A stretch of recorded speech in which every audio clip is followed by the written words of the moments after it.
We're the Jezebels. That's all.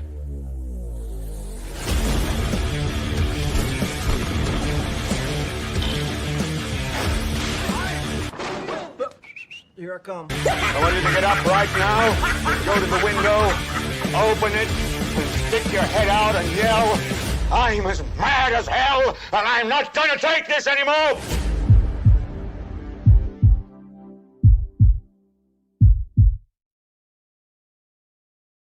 All right, we have 0 viewers currently because I forgot to put up the video live stream link schedule thing. I didn't schedule it. I suck. I'm a sucky sucker, McSuckerson of Suckville. Is this something that you can do weeks ahead of time? Oh yeah, I could do this. I could literally do this. Like I could put together every single live stream for the rest of the year.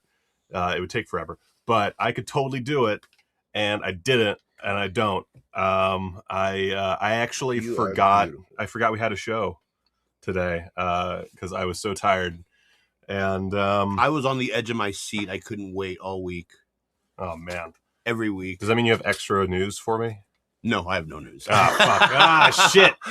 I just get excited to do the show. No, I'm just all right. So before we get started, if you have any news suggestions, let us know in chat. Yeah, you guys can always participate and bring up stuff, and sometimes they do. Yeah. I mean, you guys are great. But this week okay, now we have 3 viewers. Now that's good. We were at 0 when I initially started the stream. It's good foundation. Good foundation. Nice foundation. So let me turn on the comments, by the way. Okay, so I'm Michael Keene. I'm William Patrick Coleman. This is KEENAM. Yep. Wednesday morning. Ever since my kids started going to school again, I don't know. This has changed the game a little bit. I do feel a little like, I don't know. There's something different in the air, and I think that's what it is. Yeah. My son's in school too. Yeah, and they go to school much later in the day than they did before. I don't know if this is a nationwide thing, but at least our county changed the start and end times for schooling for children, and I don't like it. It doesn't vibe with your schedule? It does not vibe with my schedule at all. I don't know how it would vibe with anybody's schedule, to be honest. Especially them. I am completely flabbergasted. But anyway, let's I didn't even bring up, I didn't even share my screen yet. That's how fucking out of the fuck I am. So do we have news today? We have a little bit of news. Okay. Not much. I'm hoping that we kind of wind up with some additional news, because right now it's pretty dire. I mean, you can see my tabs. I have 4 tabs of news. Okay, what about Blu-ray or 4K news? 2 tabs. Interesting. All right. Of the 4. Okay. Yeah, I got. Do you have Amityville Bong news? I do. Okay. All right. Okay. Hold up. I do. Okay. So. Okay. All right. Okay. Okay. All right. Okay. All right. Okay. All right. Okay. There's censored dialogue from Pleasantville. Yes, I heard about this. Yeah, I heard about this. It's not just Pleasantville. There's another one too. I forgot what the other one was, but I saw that and I didn't really look into it. So Pleasantville is getting released on 4K. Awesome. Yeah. Nobody talks about this movie enough. All right, we'll talk about that. I'm going to have to kind of raw dog that news item, but we'll talk about that. So Amityville Bong, let's see here. We had to have talked about the one that we did for the Brad's apartment scenes, right? No. We didn't? No. We skipped it? I guess. I didn't know you did 2 shoots. I thought you did 1. Well, we did one the weekend before and then one this previous weekend. Yeah, so I didn't know. No, we haven't talked about either. Oh, my God. Okay. So we got some good news from filming. Yeah. We shot a bunch of scenes for one location, shot that location out, and there was a bunch of scenes, and that was for my character's home. a bit shaky. We had a very minimalist crew. We did not have access to our camera operator. So we kind of, whoever was able to handle that, handled it. And so, it looks a little all over the place. And I can't say I love the overall, like, I don't know how to describe this without spoiling the movie. There's a scene where something really big happens to a character, and I don't feel like we necessarily nailed that scene. So I am thinking of maybe like doing some very minor reshoots at a different location. Hey, here's a good question. As a director, when do you find it appropriate to do reshoot? Like, when do you get to that point where you're like, we gotta go back and reshoot? Well, I edit as I go. Okay. So it's really in the editing room. You kind of like, this doesn't work. We have to go reshoot some Yeah. stuff. Is it very minimal for you? Like, yeah, I you want to save time and you want to save resources and things. Yeah, I don't reshoot a lot. Yeah. But we did. So then this past weekend, I believe on Saturday, we shot at our main location, and that did involve reshoots. There was a fight scene. Oh, really? I wanted to be there for that. Well, you weren't. I didn't know you were going to do that. I thought you were going to do that. No, yeah, I did everything I could. So do you with like that location? Do you like this one better? It looks a little bit better, yeah. I thought it was the blocking. The blocking was but I basically we had a wide shot of this whole scene, and that's it. And I didn't realize when we were shooting, because my character's involved, so I'm not like watching camera. Yeah. And I thought that we had it a little closer, and we didn't.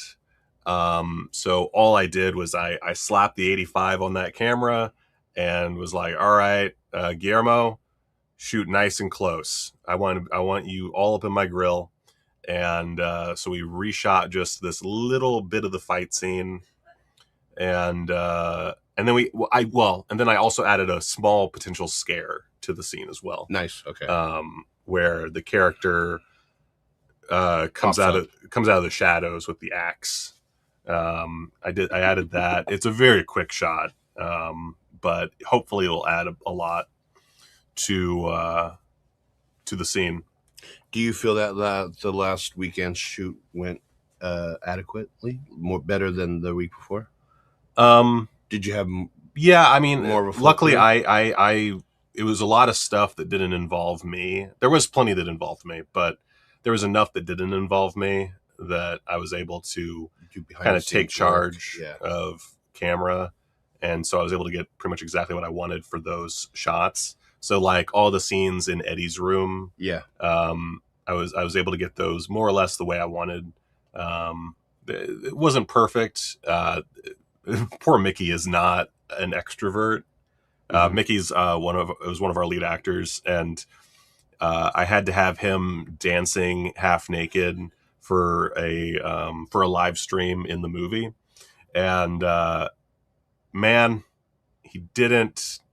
It was not a performance that I could quite coax out of him. So we're probably gonna have to like do pick up a tighter shot of it some other time, or ADR his line to make it a little bit more excitable. I'm not entirely sure yet, but we did our first scene with the Weed Witch. Ooh, Weed Witch is the character. Spoilers for the movie. There's a character called the Weed Witch. And how was she? She was good. Yeah. I do think that the scene goes like from 1 to 10 really fast. I don't know how well that plays. I think with a better music cue, which I don't have, all I have is temporary music in there right now. Mm-hmm. I think with a good music cue, it should work. But other than that one little issue, it went really well. I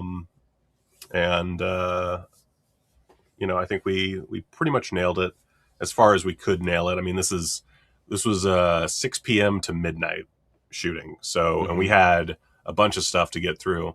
So you can imagine we shot really fast. And so that comes with its own problems, but we managed to get through that schedule. I think I left the house at like 12:03. So like we just nailed the timing of it all. And that's, I think, something that a lot of people don't really consider when it comes to filmmaking, is how long it takes, and how when you're on a budget, time is very much money. And you just, like, you got, at some point you have to give up with a scene. You have to just say, okay, that's what we got. It's going to have to work, moving on. And that's really hard to do. But man, I'm just the kind of guy to do it. I'm just a hard guy. Any upcoming behind the scenes footage of these 2 weekends? I don't think we got any behind the scenes footage for the last weekend. Okay. To be honest. I don't remember. The problem is, both of the last 2 weekends, it was skeleton crew. Yeah, skeleton crew. There was no one extra there. Well, I say that. We had Jimmy, my friend Jimmy, was there for the previous weekend. So he got some footage, which he sent me, but I have not posted it yet. I'm working on a Patreon post for the last 2 days, and I'll pop some of that footage in there. So if you go to the Patreon, you'll get some footage. Yeah. The footage is really fun. I got to give you my footage. It's pretty good. How many people usually on a crew for a movie like this? How many people, like, if I was doing this normally? Yeah. God, there'd have to be like 20 something crew members total. How many do we have usually? At most? 3? Maybe, like, sometimes 1. Nice. We're bare bonesing it here. Nice. All said, I think that you wouldn't be able to tell a difference. I think it's a solid looking movie. That's me. Yeah, I'll send you the. Wait, no, are you? You don't pay attention to the Discord, or you don't, like, you're not able to get into the Discord. Yeah. Actually, you're gonna need to show me now that I have the new phone. I was able to get on there, but just show me later. Okay, and we'll show you how to get on our private Discord and all that jazz. Anyway, starting with news. All right, first news. Warner Brothers uses AI dog podcast to promote the end of Oak Street.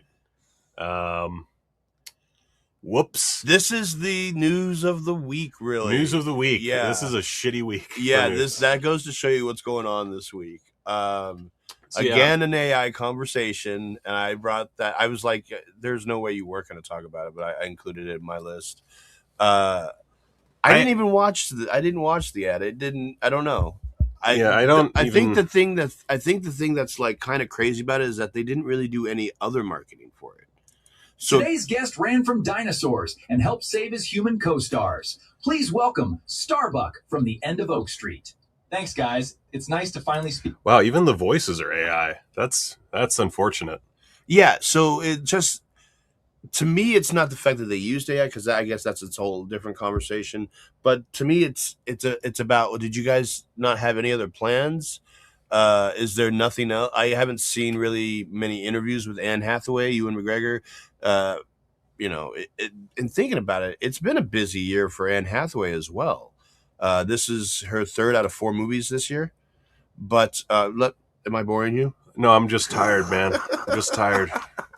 But it's interesting. I haven't seen her around talking about this movie at all, in between Odyssey and whatever, Levity's what's coming out next, I believe.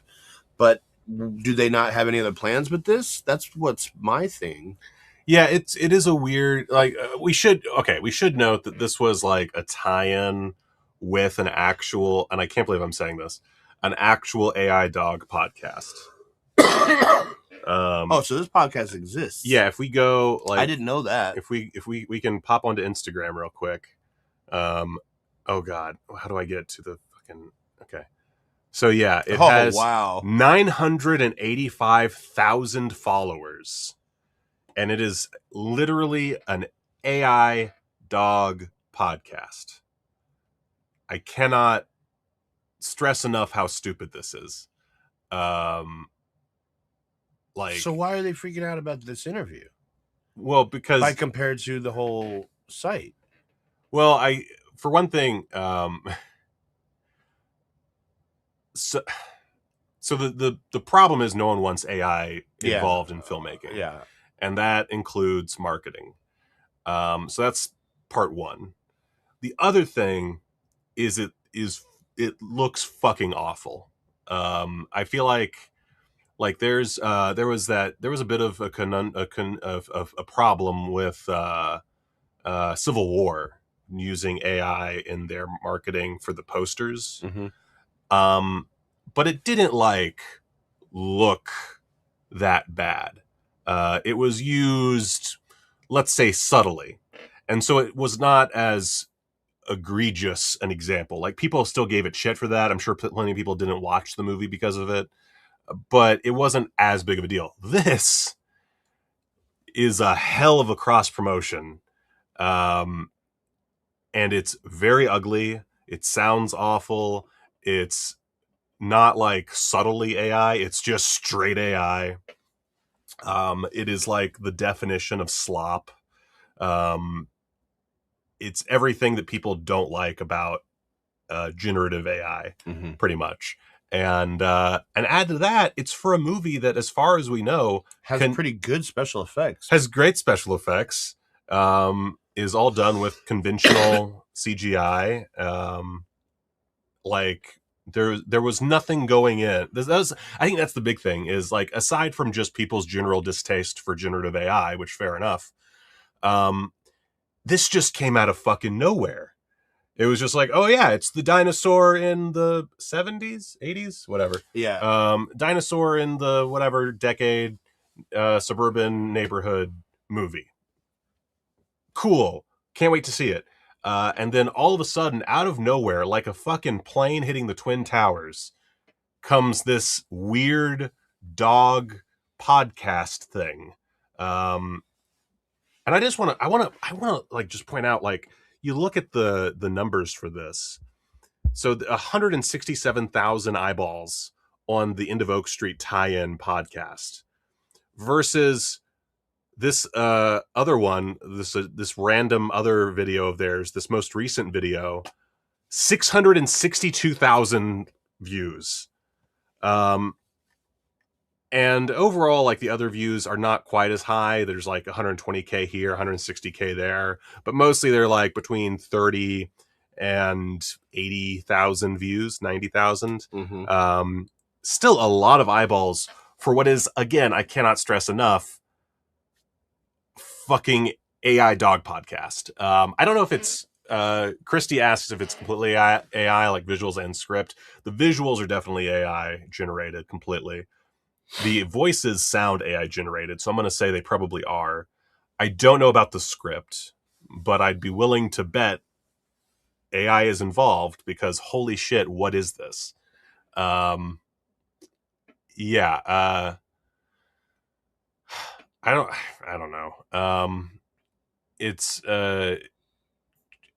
just a soul crushing, and this is, look, I am not the most anti-AI person around. We've discussed this before on this show. Mm-hmm. I see it as sort of a gray area thing, where there's pros and there's cons, and this is an amalgamation of all the cons you could have. It's it's ugly, unnecessary.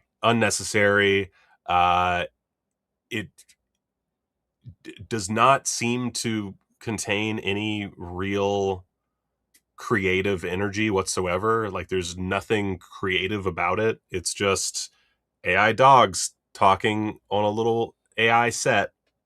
It is very much like the definition of slop. Oh, right. Thank you, Filmmaker 610. So anyway, this is fascinating because it was such a huge misstep. I should note, as far as I know, this was not posted by the End of Oak Street marketing team. It was a tie-in that was posted on the Dog Pack Instagram / probably their other socials. Yeah. So it was not I feel like whoever greenlighted this was okay, yeah, sure, we can do a quick little spot on this dog podcast. Why not? Who gives a shit? and then it blows up, and suddenly it gets the spotlight that no one thought it would receive. And I think this is just indicative of how much people fucking hate AI. Like, they really don't like it, especially just like bog standard generative AI with seemingly no human input, beyond the prompts, obviously. Yeah, I find it kind of gross and stupid. I will, on the other side of it, there's a lot of people I saw, at least on Twitter, who are like, I'm not seeing this movie now because of this AI integration. I think that's kind of silly. Yeah, by the way, the movie comes out Friday. I think it looks really good. It's getting good to mixed reviews. Nothing bad, really. But it looks like an old school Amblin movie.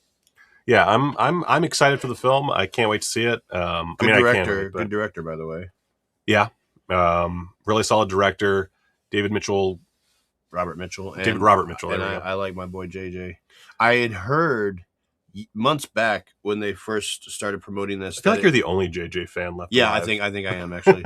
I am. But they had hinted that it might be Cloverfield related, and although I absolutely don't think that's true, and I think it's been debunked already, that was an interesting rumor. Talk more about that while I look up this this thing. Why do you like J.J. Abrams so much? Well, because I'm such a oh man, I don't want your site to crash here. Lost fan. I mean, most of us were Lost fans. Such a Lost fan. And I like his the way he does storytelling, the nonlinear thing, which he wasn't the first to really do that. But I also like one of the old school movies he first wrote, Forever Young, with Mel Gibson and Jamie Lee Curtis. That's a great movie.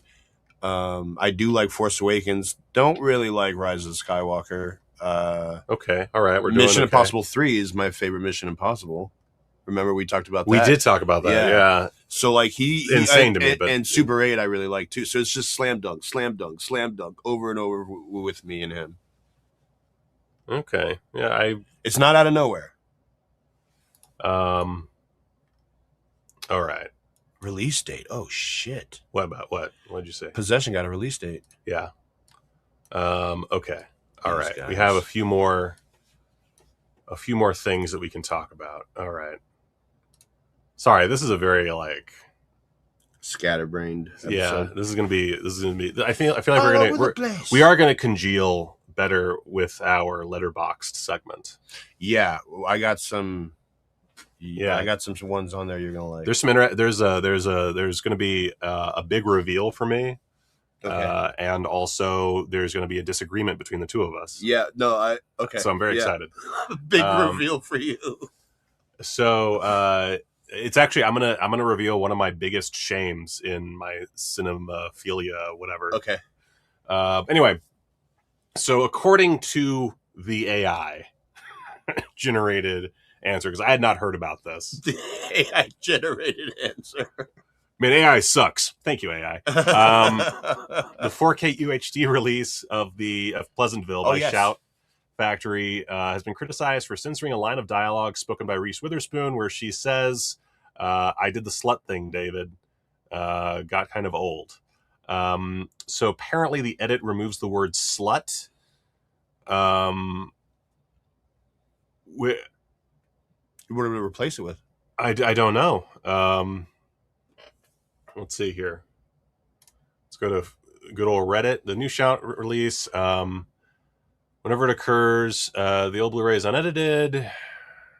Otherwise, you still have to live with a censored master. It was a straight cut. It was just they cut it out. Oh, did you like Alias? No, I never saw Alias. You never saw Alias? You like your J.J. Abrams head. So look, man, it goes to the shows thing. Me and shows. Like Lost was one of those few things. It was like I am obsessed with this, and I got to move on. So yeah, apparently Shout Factory edited out the word slut. I guess edited out the whole line. I did the slut thing. David got kind of old. Wild thing to do. I'm wondering who owns Pleasantville. Well, who made it? Yeah. I think that's DreamWorks. Is that DreamWorks? That would make sense. New Line. New Line. That's right. Okay. So, wait, who owns New Line now? Warner Brothers. Well, now I don't know, but then Warner Brothers did. Well, I'm thinking about right now. Okay, so Warner Brothers owns New Line still. Okay. So, I guess this might have been a Warner Brothers call. First of all, fucking great movie. Great movie. I don't think I've ever watched Pleasantville straight through. Really? Yeah. Really good. I think I only watched it in parts on TV. Yeah, it was 90. I saw it in theaters back in the day. A really good movie. Yeah. Yeah, incredible effects, all that shit. But this doesn't feel to me like a Shout issue. I mean, it feels like something that Shout should have like mentioned before selling their 4K, because it is a pretty glaring bit of censorship. But it feels like a Warner Brothers thing to me. I do wonder, however, why this line, because it doesn't seem terribly offensive. It's just related to being a slut. I don't know if the perception of what a slut was from the 90s to now has changed. I don't know. I didn't think that was even a bad term compared to whatever other terms they might have in this PG-13 movie. Yeah, I mean, there are all those like hard in drops, but that was fine. They kept those. But no, in Pleasantville is a kind of a sexualized movie, so that's also an interesting decision. Yeah, I don't really have any other opinion about this other than what a dumb thing. Okay, so moving on to Sony bought a spec script by first-time writers for nearly 7 figures. Now, I only read about this on social media, so I did not look too deep. I'd overheard about this too. So this is per Deadline. Blah, blah, blah. It's a 14th century set drama that's 190 pages. And Sony paid near 7 figures to the sibling writing team of Kieran and Brennan O'Day. It's the first time they've ever sold a script. That doesn't mean it's the first time they've written a script. Just FYI, that it's just the first time they've sold one. So they might have been working the industry for a while now. They could have had other projects that they were brought on to help with, to ghostwrite, anything. But this is the first time they've sold a script. It's a medieval epic set against the French and English conflict during the 100 Years' War. The hero is a legendary warrior accused of murdering the royal family.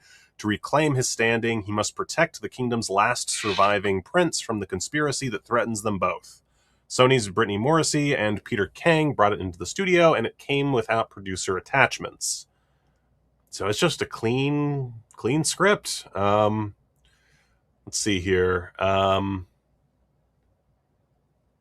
Apparently they just really got into it, and CAA was really into it, and they went with it. This feels like something where we're missing a part of the story. Okay. Because I just find it hard to believe that just 2 dudes could sell a 190-page script about the 100 Years' War. Yeah, the subject matter is like, really? Like that's like the closest thing I feel like you could get is maybe like Kingdom of Heaven. And the numbers there definitely don't work. Yeah. I don't know who thought this was a good idea. But it might, I mean, there is a chance it's just that good of a script. Yeah, there's a chance that's what's compelling. Like we could be looking at just like a next level Gladiator. Holy shit screenplay that just blew everybody's socks off. And they were just like, we're dumb, but we're not that dumb. Let's get on this ground floor, baby. That's possible, but I don't know, man. First timers selling for that much money, something that esoteric, like I don't really buy it. Not to be conspiratorial, but I feel like there is a conspiracy afoot. I don't know. Do you have any thoughts on this? No, I find it is interesting because of the subject matter, but I had kind of grazed over this topic, the article myself, and I can see what you're saying. We're missing something here, because unless the story is that good, why? Yeah, I would have to look more into this. But even then, we shall see, because that doesn't even necessarily mean it's going to be made, right? That's true. This got picked up. This got bought. Like the script, like someone owns the script. Their now, job is done. But there's no telling what the rest of the process is going to look like. That said, spending that much money, they're going to want to try to make the movie. Yeah. So there is that. But I got nothing else for this. Good on them. A little bit of Blu-ray news. This is so Radiance announced their November releases. Don't really care about most of these. Oh, I say I don't care. Most of them don't really sing to me, but a few do. There's where's the Japanese one? Oh, Radical Japan. There's Radical Japan Survival and Desire coming out November 16th. This is the second installment of Radiance's series exploring Japan's most groundbreaking films and filmmakers, focused on the country's premier iconoclast, two-time Palme d'Or winner Shohei Imamura. The collection consists of 3 classics: Pigs and Battleships, The Insect Woman, and Intentions of Murder.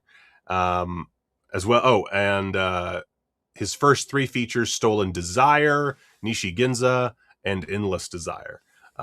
Pretty stacked set.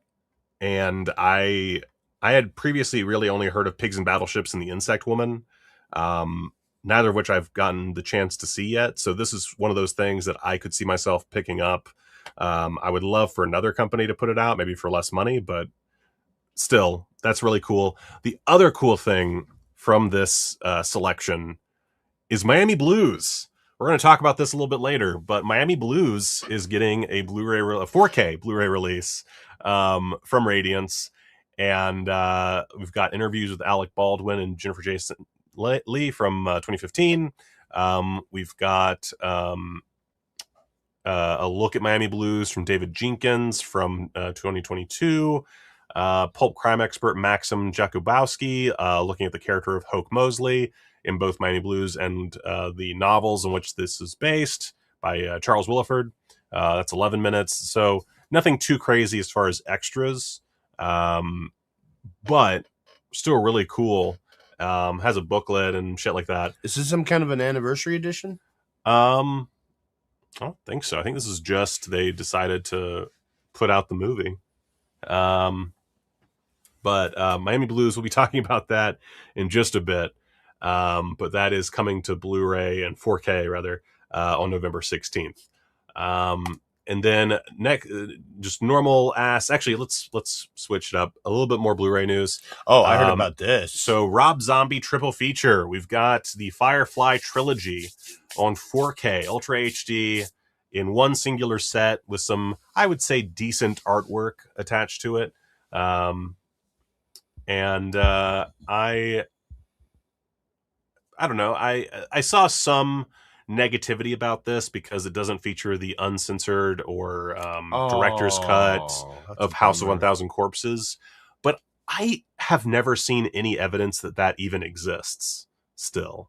What about, doesn't Devil's Rejects have an unrated? Well, yeah, Devil's Rejects does, but House of 1,000 Corpses was rumored to have. Because back in the day, Rob Zombie was going on and on about censorship and how he had to cut stuff for the studio, and that footage never, as far as I know, came back around.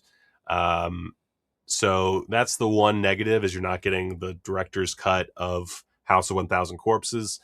That being said, again, no evidence that it really exists in a completed form. And so you're getting the 4K version that you've been accustomed to. Really cool artwork. Yeah, really cool artwork. What the fuck is the 3 from Hell? Did you see 3 from Hell? Yeah, I've seen them all. 3 from Hell's fine. It's fine. Devil's Rejects is I think inarguably Rob Zombie's masterpiece. Have you ever told you I have an interesting Devil's Reject story? No. So we used to have Cinevegas. I'm gonna go take a shit. Okay. No, okay. I'll talk to nobody. We used to have Cinevegas, which was a film festival hosted by Dennis Hopper. I think it catered mainly to the UNLV college students. They would enter their films in a festival, but movies would premiere there. Hustle and Flow premiered there. Devil's Rejects was being brought over by Rob Zombie and Sherry Moon Zombie right after it had been edited, and he hadn't even seen it. So he brought it to Cinevegas, and I got to watch it in the audience with him and his wife for their kind of first time. So I hear it. But the interesting thing is Nicolas Cage was also in that audience. Flash forward later, Nicolas Cage pops up in that Grindhouse trailer. Oh, yeah, that Fu he Manchu, made. Yeah. So I think that's maybe where they met, but he was a fan of Rob Zombie. Anyways, that's my Devil's Reject story, and I love that movie. Yeah, Devil's Rejects is great. I think House 1000 Corpses is really good. I like that they're so different from each other. Yeah, that's one thing I'll say about the whole trilogy is that they all are aggressively different, and that's kind of cool. Yeah, but it does peak in the middle there. But Devil's Rejects is the creme de la creme of his filmography. Anyway, this is $80, a scant $80, and it will be available October 13th. But you can buy it now on Amazon. It's an Amazon exclusive.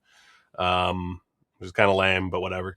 Not a boutique Blu-ray. This is just Lionsgate putting out some shit. But I gotta say, as a fan, not bad. That's cool. Yeah, not bad. Next up, Possession remake starring Margaret Qualley and Callum Turner has a release date, baby, and that is going to be June 11th, 2027.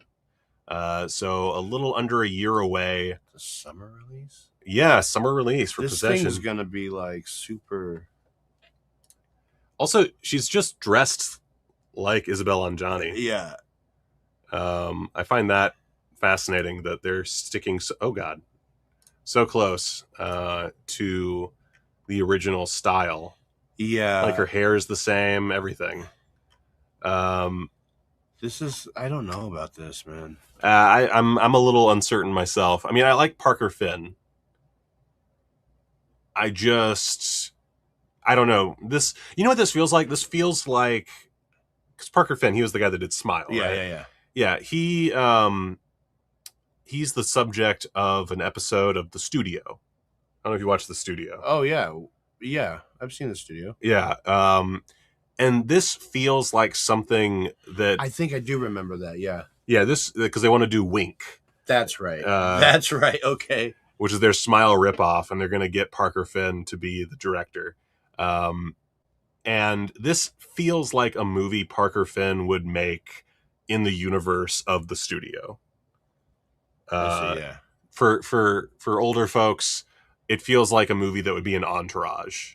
Yeah, like what Aquaman was. Yeah, it just doesn't feel real. Yeah, and it's not going to feel real until you see first footage. Until a trailer comes out. I almost refuse to believe this is an actual thing and not like some weird sketch that they're doing.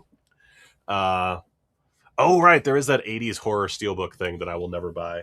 80s horror steelbook collection. Hope this comes up.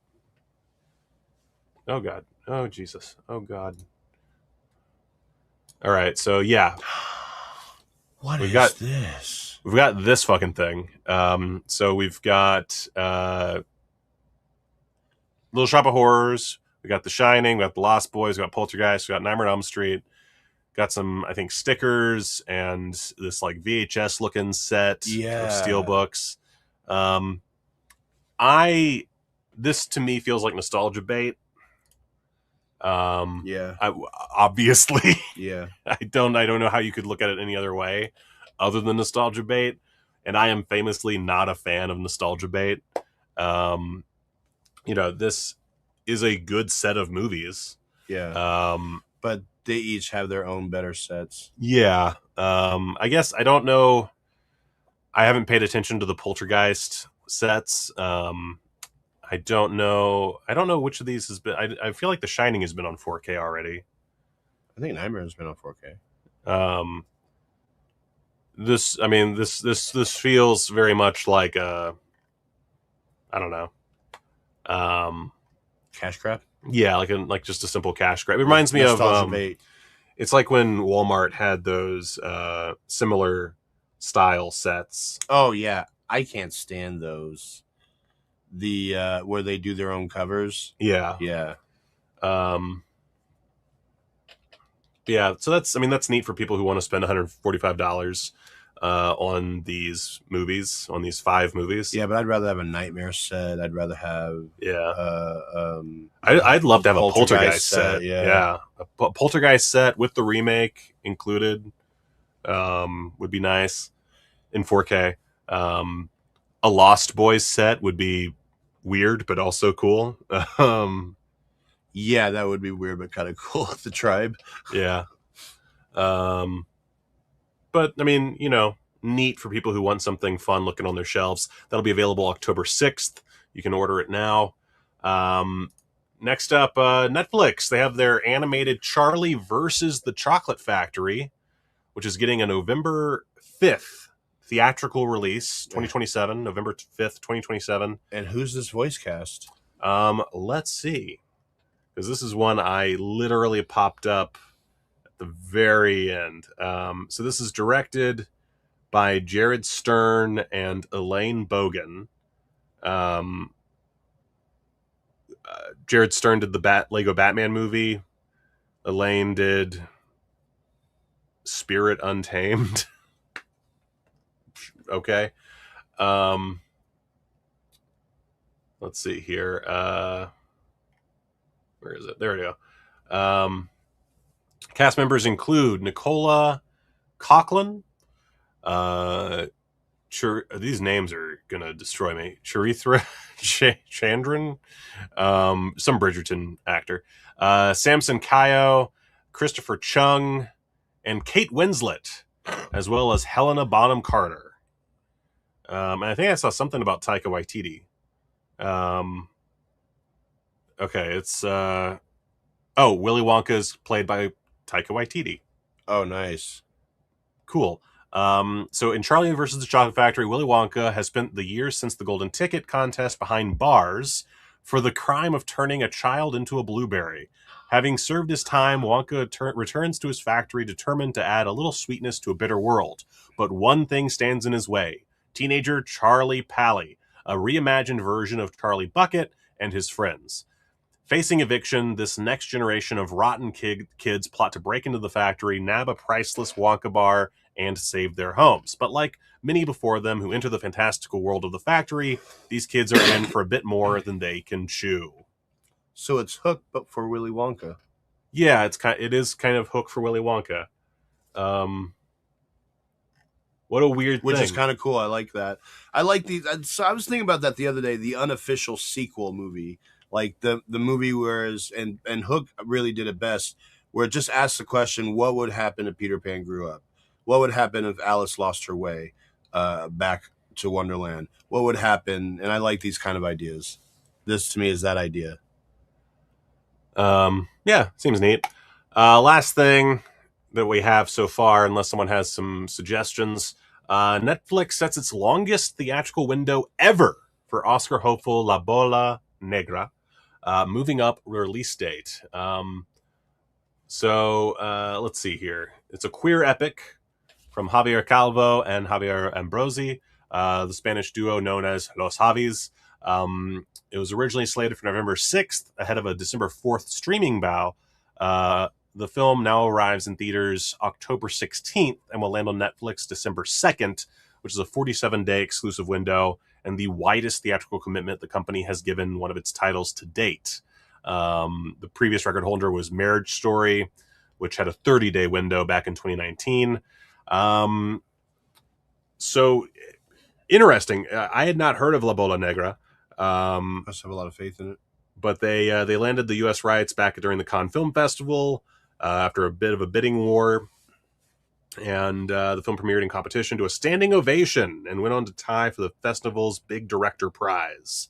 They've also acquired Canadian rights. I don't know any of the actors involved. Oh wait, no, yes I do. Glenn Close is in there. And then I see a Cruz. Is it Penelope Cruz? Penelope Cruz. So Penelope Cruz and Glenn Close plus a bunch of other folks are in there. I don't really have. I don't know. It sounds cool. The big thing is that Netflix is, they are coming to theater. They're still cool with the theatrical release, which is nice. Did I mention the in other news, the Nikki from Obsession?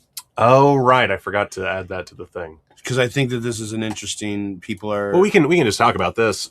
People are reacting to it interestingly. Yeah. So Halloween Horror Nights has Nikki from Obsession, who's featured as a character in their lineup this year. Yeah, a roaming character. They don't have like an Obsession haunted house. It's just a roaming is their character. Mistake because that apartment is ripe for it. So there was an interview that Indy Neverett did where she specifically said months ago that one of her dreams was for Nikki to be a Halloween Horror Nights character.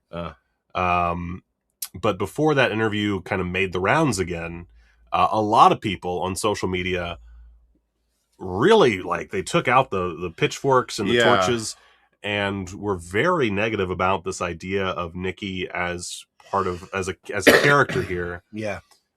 Seemingly because in their mind, Nikki is not a villain, which is fair. She's a victim of the wishing willow. But at the same time, the demon or whatever it is that controls Nikki is a bit of a villain, and is scary.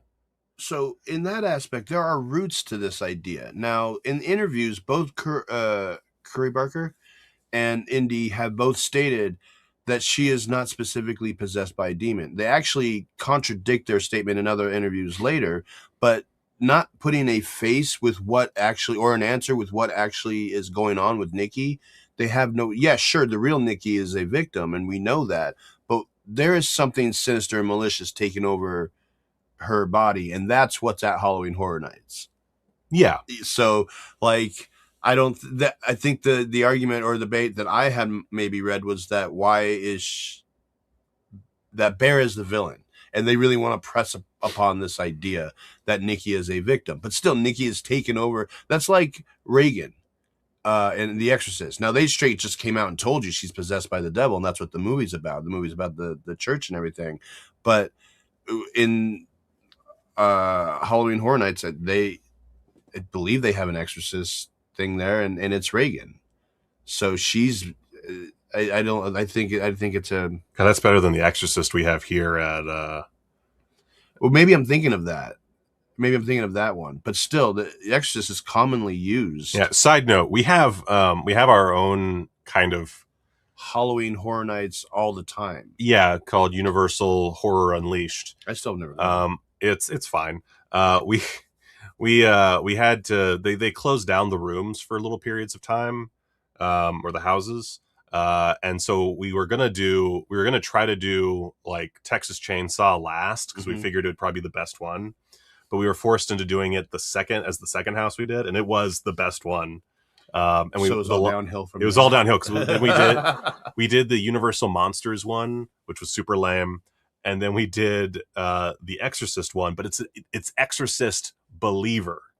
It's not. Oh God! And it was to promote the movie. Fucking awful. Yeah, it was to promote the movie. Yeah, that movie's no good. Yeah.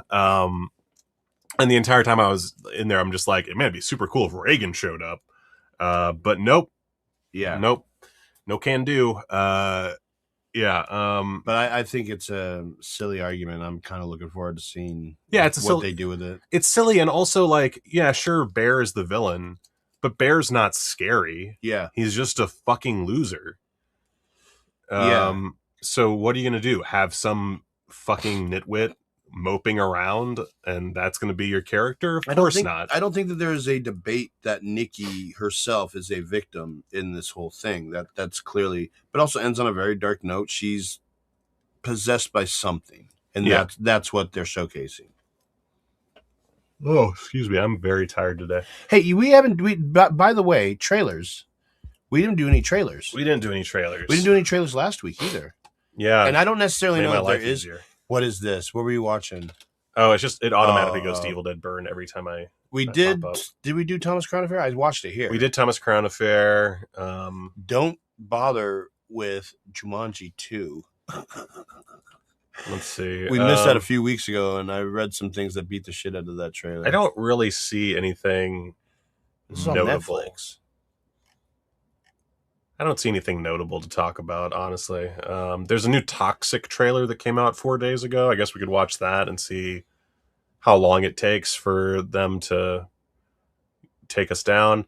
There's A Tale of Two Cities starring Kit Harington. I don't know. Nothing really. There's the new John Hamm movie, American Hostage. The new Madden.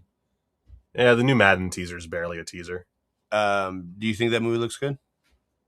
Madden? Yeah, David O. Russell. I couldn't tell you one way or the other based on what we've seen so far. Like almost all of it is just Nick Cage promoting the movie. It's not actually like footage. Onslaught has a new trailer. Ooh, there's a Japanese Resident Evil trailer. Hold on. Let's see here. Japanese Resident Evil 2026 trailer. Did we watch the other Resident Evil trailer? The new one? I think we did. Okay. I'm pretty sure. But I haven't seen the Japanese one if there's one. I'm not seeing. Wait a second. I can do this. Japanese trailer for Resident Evil 2026.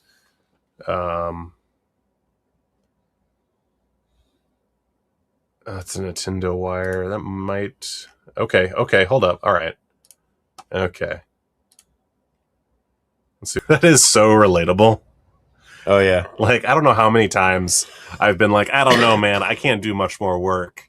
And then I hear the number and I'm like, okay. All right. I can manage. Tropes, by the way, is the tail lights lighting up the background. Yeah. That's cool. I remember in Mandy they did that a lot. Yeah. They did it just recently in Passenger. Okay, yeah. I like, it's a cool effect. Do tail lights light up like that? Not really. Do I fucking love it every time? Yeah. It's interesting that we appear to have a censored shot. Am I crazy? I feel crazy for not knowing Paul Hauser was in this. See? What's in his all hand? All the bodies drop. I didn't see anything new there. Yeah, I didn't see anything different. But I didn't know Paul Walter Hauser is in it. Yeah. I'm very curious to know his whole deal. Let's see. Goodfellas also has great tail lighting. Absolutely. And then The Mouth of Madness, the guy on the bike. Yeah.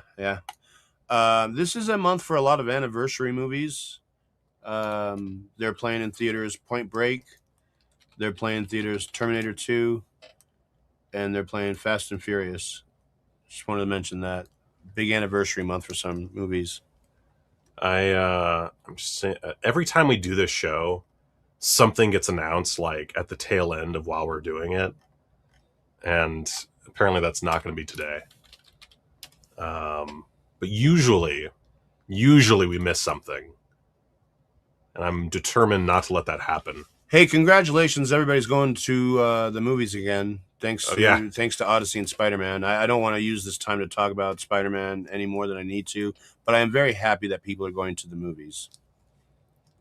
It's a big summer between those two movies, so I'm pretty stoked about that.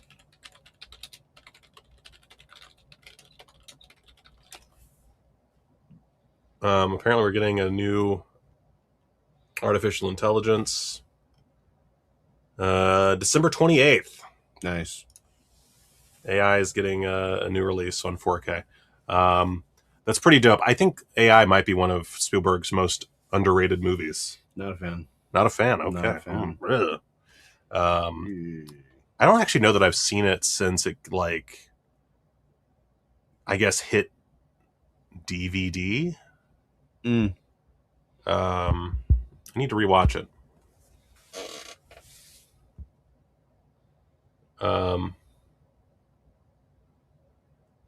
Oh, right. Whatever did there was a Return of the Living Dead movie that was supposed to come out this year, and I think Linnea Quigley like tweeted about it being dead. Let's try this.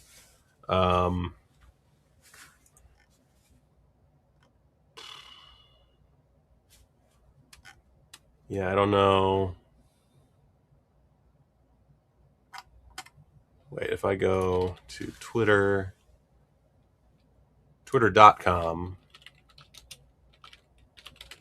Problem is, if I look up Linnea Quigley Return of the Living Dead, I'm going to get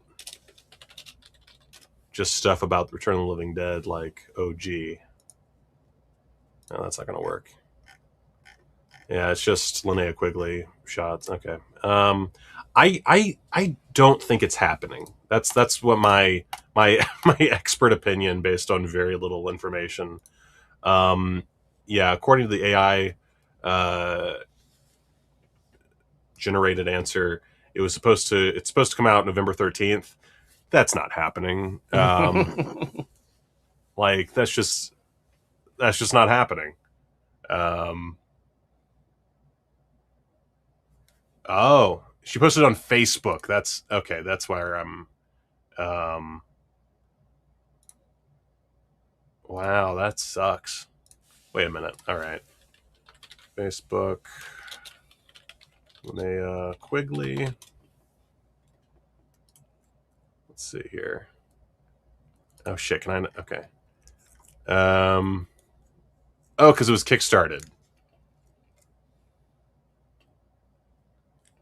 So apparently they did make the movie, or at least got certain degree done, and then it turns out they didn't have the rights, and she hopes people got their money back. So that's unfortunate. Also, someone reminded me. Who reminded me? Josh reminded me of something that I posted about. Oh, right. Fuck. You know what I just realized? We forgot an RIP. Who? Reggie Bannister. Yeah, Reggie Bannister died. Yeah. Reggie Bannister died, but also somebody else that I randomly passed away. He was 80 years old. Not too surprising. Dude was in bad health for years and years now. So not the most shocking thing in the world, but rest in peace to Reggie Bannister. Of course, star of the Phantasm franchise and just a horror icon. And I forgot to bring him up in our show. John Cipher, I think his name is John Cipher, also passed away, and he's not. I think he's relatively known for other things, but I knew him as Man at Arms, Masters of the Universe. Oh, how do you spell his last name? I believe Cypher. I could be wrong. Yeah, there. John Cipher, actor in Cinderella Hills. Oh, that guy. Yeah, passed away at 94. 94 years old. Hot damn. Well, yeah. Good on him for lasting. But I knew him. I knew him as Man at Arms. Huh. So anyway, beyond all the sad news, The Devils is coming to theaters October 16th for a 1-week engagement. It is as Warner Brothers Clockwork has said, it's their first NC-17 rated feature to hit theaters. I'm so fucking pumped. Ken Russell. Yeah, Ken Russell, Altered States, baby. I love Ken Russell. He has directed some of the best, most what the fuck movies out there. Altered States. Lichtomania is great. Altered States. Tommy, of course, is a classic. I almost got into a fight once with my friend's mom because I was hosting an Oscar party, and it was the year that he died, and his name came up, and she booed his name in my living room, and I nearly fucking laid out this broad because Ken Russell was a god. Anyway, assuming if this is here or in LA, I will go see it. and I feel like it has to be in LA. So I will 100% drive out to see On Ken October Russell's The 16th. Devils. Yes, fucking absolutely. I'm so pumped for this particular announcement. Yeah, and that should do it for our news. That will be our news. Now moving on to Letterboxd. Okay, should we do yours first? I don't care. Yours. Mine? Okay. All right. So, interesting week. Interesting week. Let's go to Blood of a Poet. Yes, because I talked about The Invite, right? Yeah, you talked about The Invite. 3.5 stars for Blood of a Poet. Yeah, Blood of a Poet. Jean. Why am I forgetting his last name? Yes, the guy who did Orpheus. Why is my brain? Jean Cocteau. Jean Cocteau's Blood of a Poet, borderline silent film, from 1932. It's not actually a silent film, but there's a lot of intertitles and a lot of stuff that just feels like silent film era. This was, I believe, the first time that Jean Cocteau used his famous mirror effect, which basically was just, doesn't water look like a mirror? That's the effect. Yeah.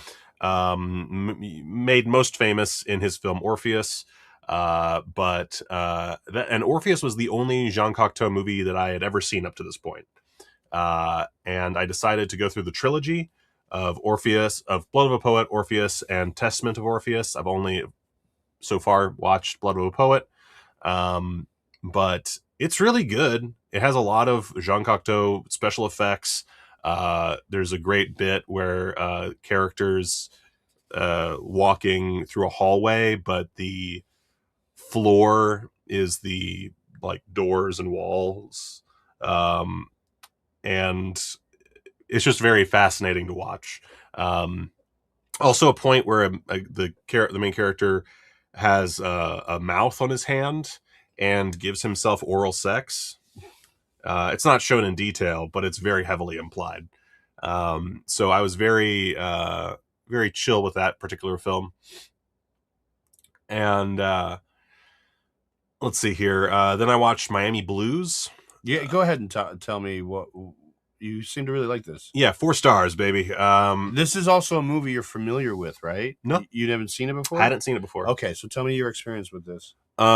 So it's got Alec Baldwin as this career criminal who murders a oh shoot, what are they called? The guys at the airport that try to get you to solicitors? No, but well, I guess they are kind of solicitors, but the monk guys. Yeah, I know what you're talking about. I don't know what they're called. One of those.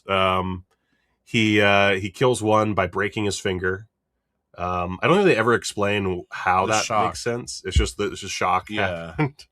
And well, first of all, you got to go back. He just got out of prison. Yes. Okay, this is a big thing of the story. He's a career criminal who botched a job, went to prison, and he's getting out and he's trying to get used to the world right now. And he's not vibing with the world really well, but he meets a girl. Yeah, he meets a girl played by Jennifer Jason Leigh, who just looks cute as a button. Well, at this time, she's doing some bangers of movies because about a year after this, she's going to do Rush, which is a great movie, and she's really good in that movie.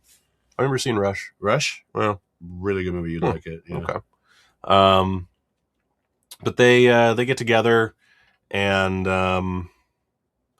while they're kind of doing their thing, this cop detective, Hoke. That's right? Yeah. He is on their trail. He's not very good at his one thing I love about this, I think, is that no one is good at what they do. Yeah. Like even Alec Baldwin's character is arguably the best at what he does. Yeah, like as far as like of the characters presented, he is the best at doing what he does. Still awful at it. Mm-hmm. And I love when characters are bad at shit. I love when characters are dumb and can't just keep tripping over themselves. This is also a oddly violent film, just in like spurts. Okay. Like they're near the end, arguably at the end, but there's a moment of violence that caught me completely off guard. I was kind of shocked at it. It's also very silly. It's the whole thing. Yeah, it's pretty silly. But the detective in question that you're talking about is played by Fred Ward, who's really good in this. Yeah, also a producer on the film. Oh, I didn't know that. Yeah, Fred Ward,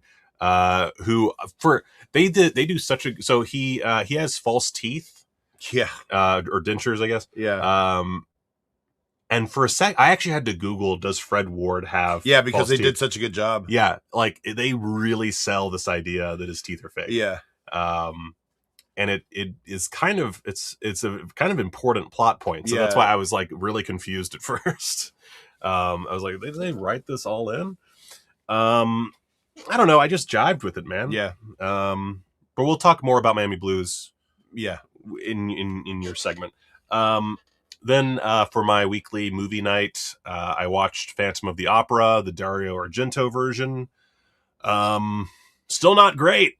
The 90s were not kind to Dario Argento. What I will say is, when Phantom of the Opera is fun, it's really fun. There's a whole rat catcher subplot that's really silly, where the rat catcher builds a little like go-kart basically to kill rats underneath the opera house. There's the bit on the rooftop with this awful green screen or blue screen where the Phantom sees a giant mousetrap in the sky with like a bunch of people in mouse makeup just horribly dying in the mousetrap. Mm-hmm.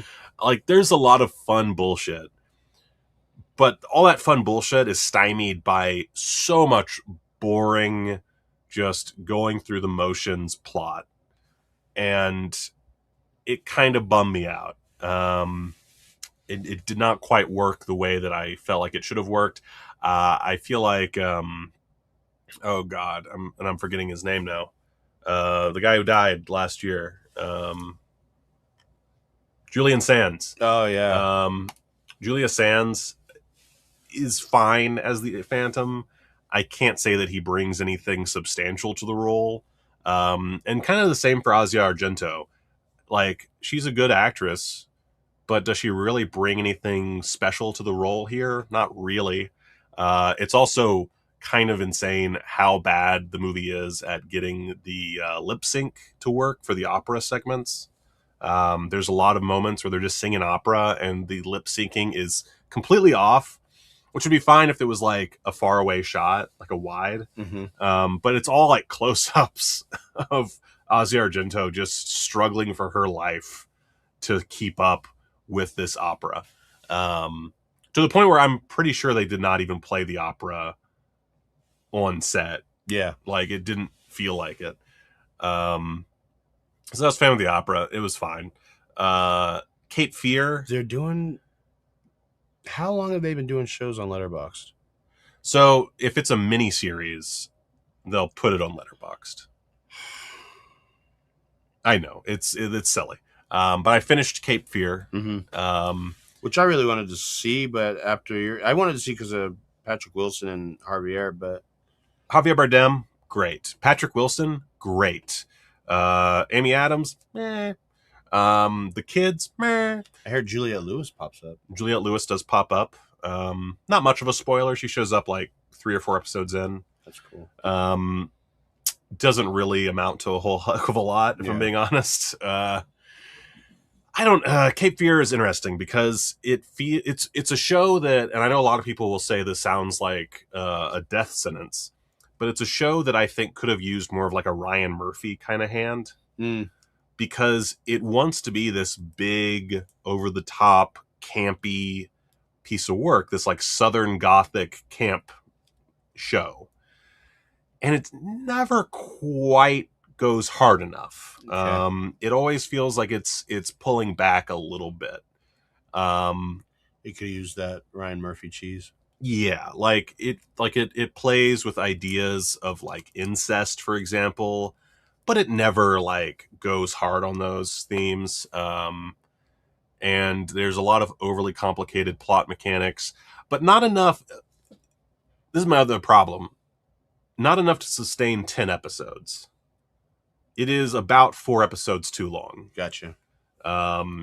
6 I could have seen. I could see 6 episodes, classic, like British style 6-episode season. Totally makes sense. 10 episodes is a slog. And it's just kind of going, it's like going through the same motions again and again and again.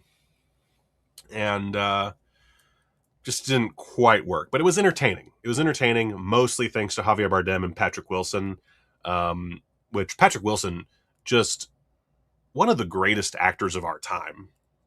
Patrick Wilson's great, yeah. And he proves it here once again, like almost steals the show from Javier Bardem, which is kind of wild. But I've always been a big fan of him since Watchmen and Insidious, but I actually did some digging into his other work, and Little Children is... Oh, Little Children's amazing. Yeah, it's really good. To answer Josh, I did watch Widow's Bay. Oh, you talked about it even. Oh, I did? Yeah. Okay. And it got nominated. It got a lot of nominations. Yeah, it's good. Definitely better than Cape Fear. A little uneven, but it's very good. Then I finally watched Bleeder, Nicholas Winding Refn's Bleeder. Of course, I had watched Her Private Hell, I think, last week, and I remembered that I hadn't watched Bleeder, I believe it was his second feature, right after Pusher. I really enjoyed the Pusher trilogy, so it made sense to go back and watch this. It's not quite... I don't think it stands up to any of the Pusher movies, but it's definitely a very solid Refn vehicle. It's very simple. It has 2 storylines that intertwine. I would say the Mads Mikkelsen one is slightly more interesting, despite being the B story. But that's mostly because it's Mads Mikkelsen being a fucking movie nerd. Almost all of the reviews on Letterboxd. This is actually, okay, this is like kind of sad, actually. If you go on Letterboxd, go to Bleeder, let's go to popular reviews. It's all about how Mads Mikkelsen is a Letterboxd user, or how he would be a Letterboxd user, or how Letterboxd users all want to be Mads Mikkelsen's character. That's like 90% of the reviews. I don't know, not a character that I would want to be like, because he's kind of a loser. I say he's very much a loser, which did help me in enjoying his story. And the way that the title Bleeder comes into play, horrifying. Yeah,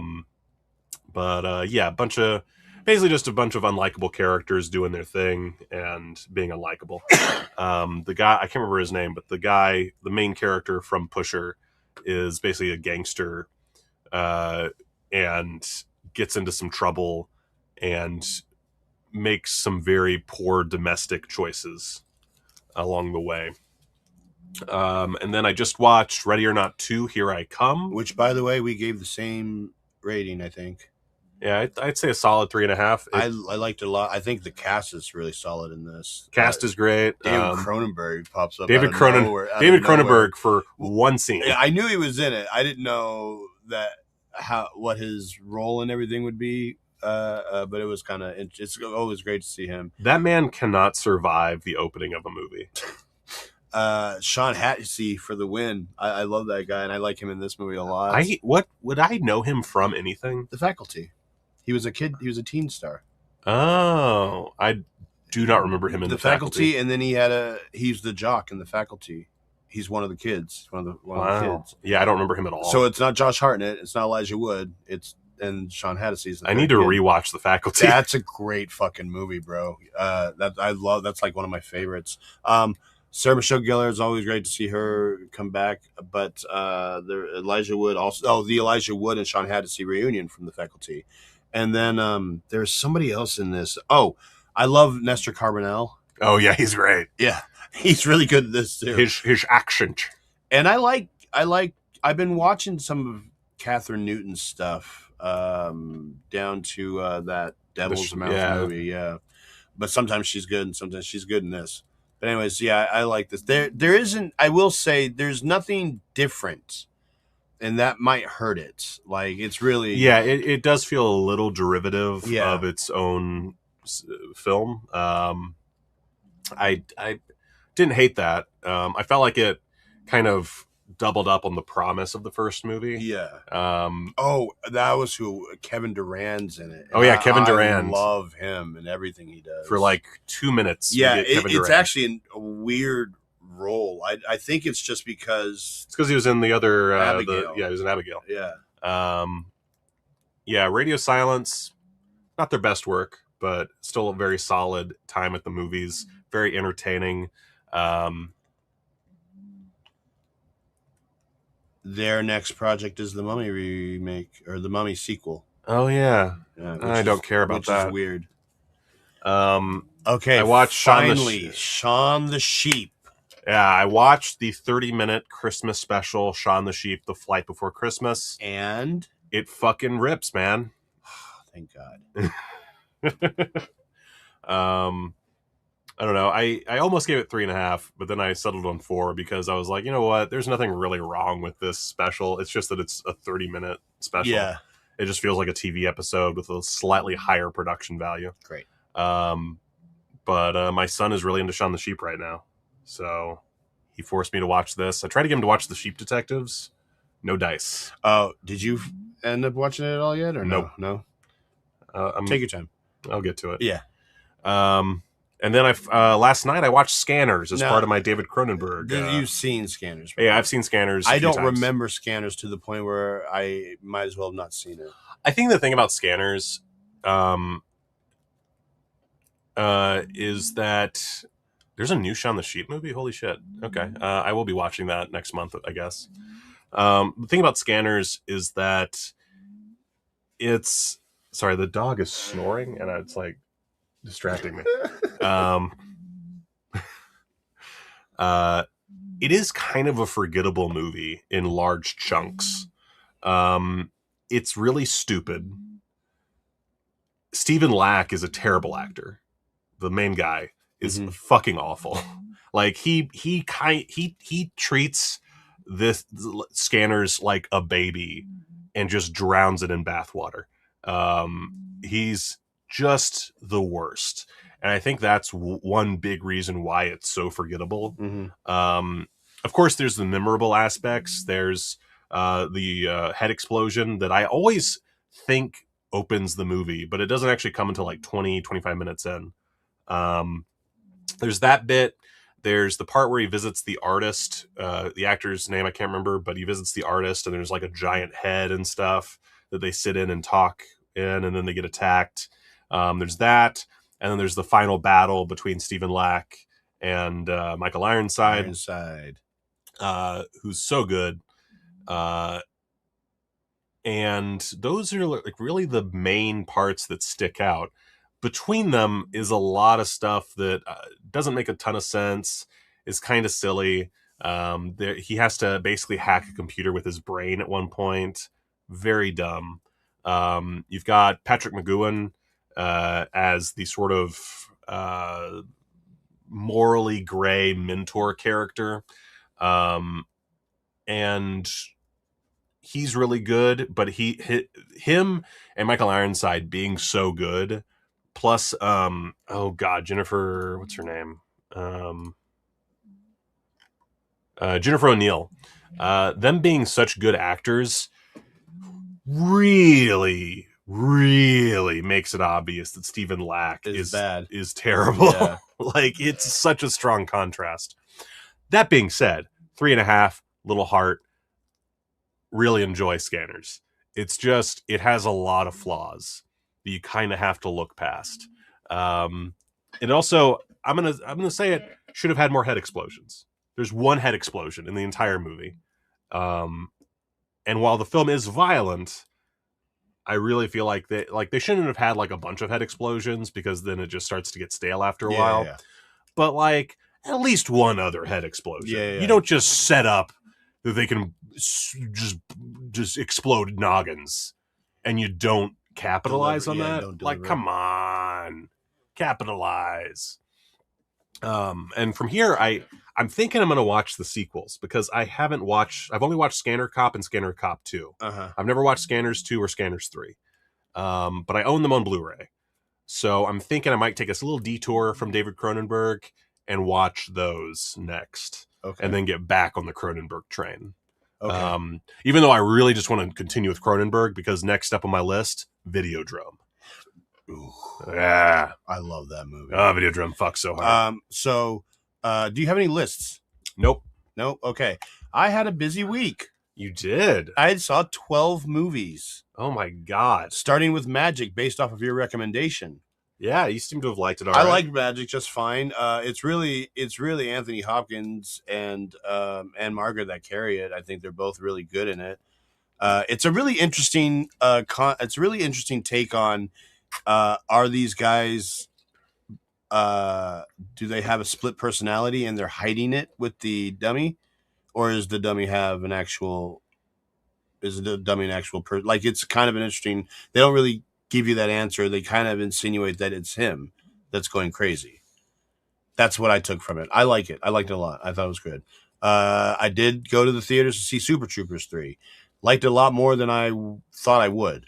I just like stupid comedy. Like, if it makes me laugh, I'm gonna like it. Question: do you have to have seen Super Troopers 2 to appreciate Super Troopers 3? There are some characters from 2 that show up in 3, and not any plot lines. So characters might show up that they know, and if you haven't seen 2, you won't know how they know them. But that's about it. They're a separate story. They're on separate stories. All right, I might see Super Troopers 3. I never saw 2. I like 2 and 3. I like these guys. I think they're funny. House Party 2 is my continuation of doing. I'm trying to watch the trilogy for House Party and the trilogy for Maniac Cop. So, like, next I'm going to watch Maniac Cop 2. But House Party 2 is pretty good. It's as good as its part 1. This is the Pajama Jam. But I like these urban comedies from the 90s. A lot of great people show up in them. Part 1 had a lot more better cast lineup. But this is like Martin Lawrence in his heyday. And should I jump on the House Party series? Because I've never seen them. I think they're fun. I like the urban comedies of the 90s, though. So these movies kind of helped inspire Friday and help inspire all the other ones that kind of come later. So it's kind of interesting to go backwards and see that these kind of came first. You'll see this one's 1991. I think House Party 1 is 89, maybe 90.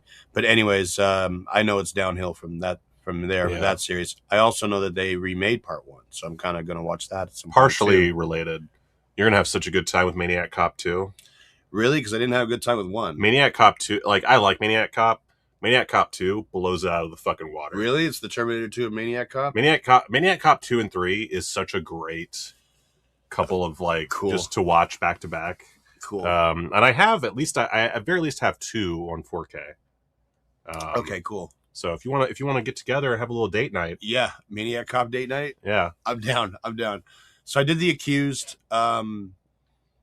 I don't know what led me to this. I kind of always courtroom drama. I'm in the courtroom drama. That's the one with the assault on the pinball machine, right? Yeah. And so and Kelly McGillis, I don't want to say where's she been, but this was around the time that she was big. Billed over Jodie Foster. It's really not so much a courtroom drama as much as it is about rape awareness storyline and kind of and like that. But it's good. Jodie Foster's really good in it. They're both really good in it. Antlers. I remember when Antlers was coming out. It was such a big deal for like just a little short period of time. I loved it, and I think I really like Scott Cooper. Black Mass is probably my least favorite. This is his most underrated, and I think Hostiles is great.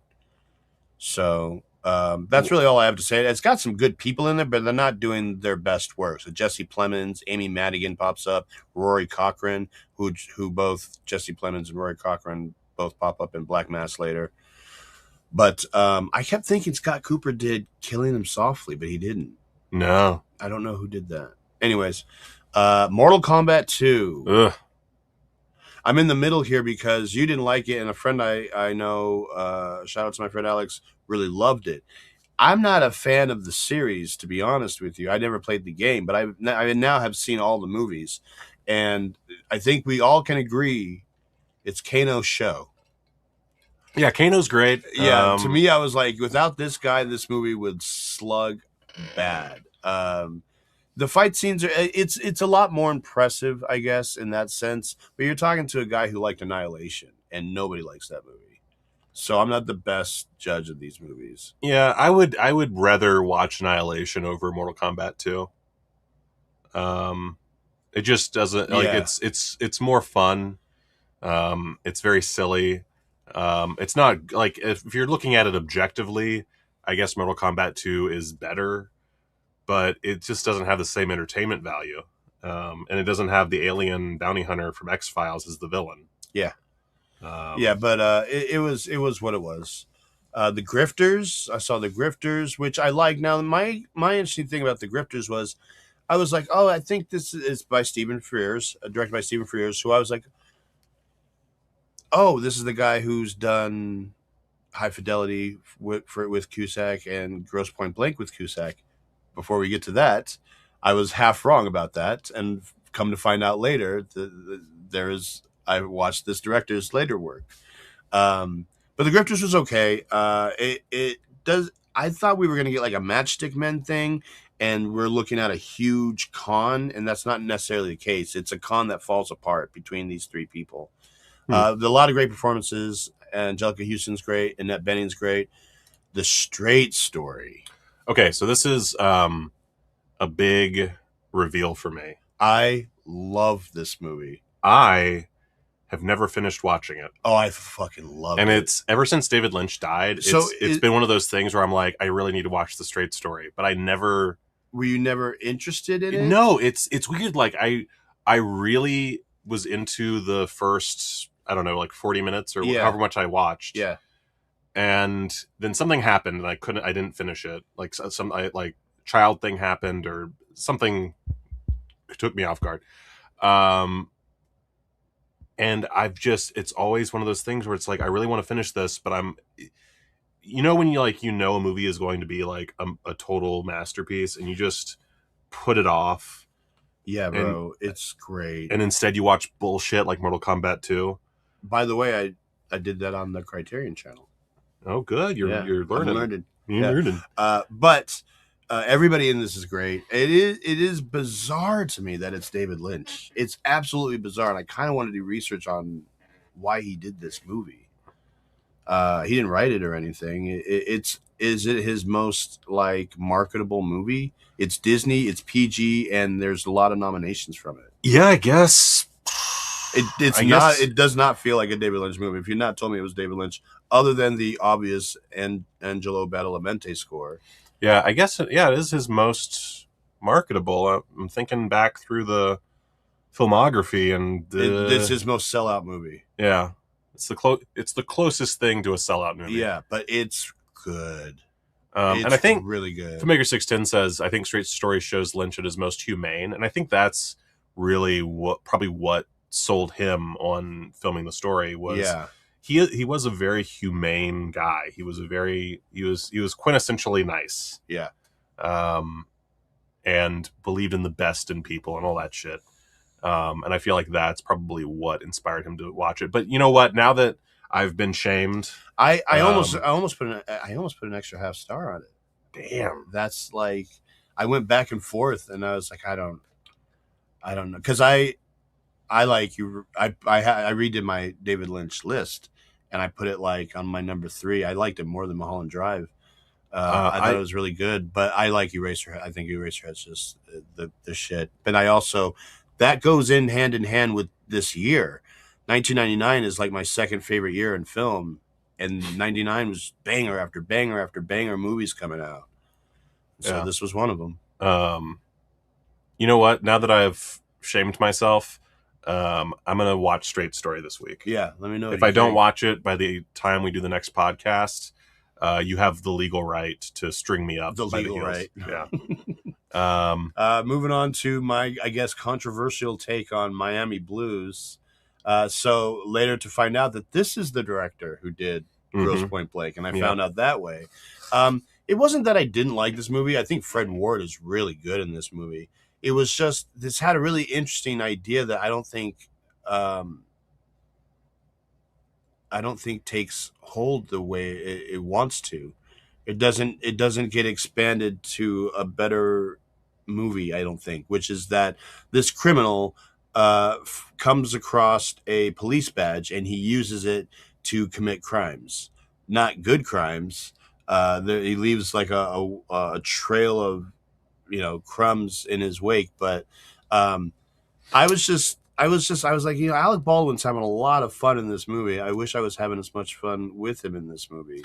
I think one of the problems is that the marketing for the film, like the poster and everything, and even the plot synopsis, really lays a lot of emphasis on the badge thing. Yeah. And to me, the badge thing felt almost like a subplot. Yeah. And I was confused thinking that it was the plot. Yeah, I went in blind. I didn't even pay attention to the poster or anything. I just knew that Alec Baldwin was in it. But if they had expanded on this idea, I thought it would have been cooler. Yeah, I can see that. I can see if they had gone a little harder on the police badge and it hadn't just been like a montage and 1 or 2 extra scenes, it probably would have been a little bit better. Sure. I liked it for the characters. Yeah. But I can understand the plot being a bit of a conundrum for you. Soulmate. So how'd that go, bud? A lot better than I thought it would be. I thought we'd be talking about a half-a-star movie. There are elements in this that do it better than Megan, but there's a lot of obsession in here. A lot of obsession. And it's very clear that I don't know if they're releasing it in the wake of that to try to hang on that success. I'm pretty sure it was made before Obsession. Well, yeah, it was made way before Obsession, but did they release it now because of the success of Obsession? Because there's a lot of similarities, and I got to tell you, I think you'll like this movie. Really? Yeah. There's a lot of interesting deaths. It is super sexual, by the way. I do like super sexual. Yeah, that was the other thing. I'm like, he's going to like this. But I was thinking it was just going to be trash, and I was engaged. Some characters make interesting choices that are. I can't help but watch this and compare it to Obsession and Megan. And in that sense, it's not good because we've seen it before. But they take certain ideas and run with it, and they work. But all in all, the only problem I have with it is that I've seen it before. I've already seen it before. That's your only problem? That's really my only problem with it. 2 stars. 2 stars. Yeah. Okay. Yeah. Do I have to have seen Megan? No, not at all. They're not connected. Okay. Megan is the PG version. And I would say normally Megan is PG-13, but compared to some of the shit you're going to see in here, Megan is tame. Should I watch Megan and Megan 2 beforehand? No, I don't think you'll like it. No. This is the version you will want to see of Megan. Okay. Cool. Very nice. Thief. Oh man, I'm about to be really. Yeah, I know. Okay. Thief. Thief. I saw Thief. Loved it. I'm going backwards on my Michael Mann stuff. Certain things after Manhunter. What did I give Thief? Yeah, you get 4.5 stars. I loved it. It's cool. It is legitimately one of the coolest fucking movies out there. Yeah. Yeah, it's super to cool. the point, like, you just bringing it up, I want to rewatch Thief. Yeah. It's smooth, but like there's some Michael Manns I have never seen. Like Thief was one of them, and Miami Vice is going to be my next one. Not excited about that one. I think if you go into Miami Vice with an open mind, it's really good. Yeah, some people have said it's really good. Back in the day, people didn't like it, so No. I don't know where I'm at on that. But this movie was cool. Out of nowhere, I didn't. What was great in this movie is Robert Prosky, the bad guy with the glasses. Yeah. He's awesome in this movie. I didn't know Jim Belushi's going to be in this. Willie Nelson pops up in this. Smooth movie. All right, now teenage sex and death. Mother, you went over to Sunset and saw this? At Camp Miasma. Yeah, so great. It was what we thought it was going to be. But the entire time, first of all, I'd like to also take this opportunity to point out that Gillian Anderson's having a good fucking week. So it's not just this movie, which she's great in this movie. She's got the X-Files cut coming out Friday. Oh, yeah. And it was her birthday last Sunday. And I'm only saying that because she's almost 60.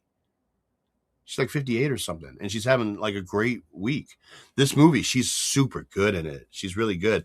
But the entire time I'm watching it, I'm like, this is Keen's movie. Then later on, towards the end, I'm like, you ever watch a movie and you're like, man, I wish I had thought of this? Yeah.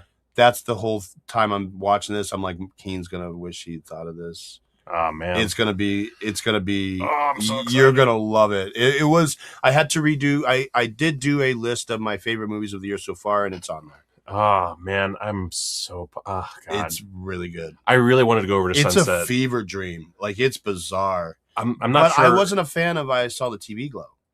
See, I haven't seen either of their other two movies yet. Yeah. There's a lot of surprising people in this also that pop up. Kevin McDonald's in it.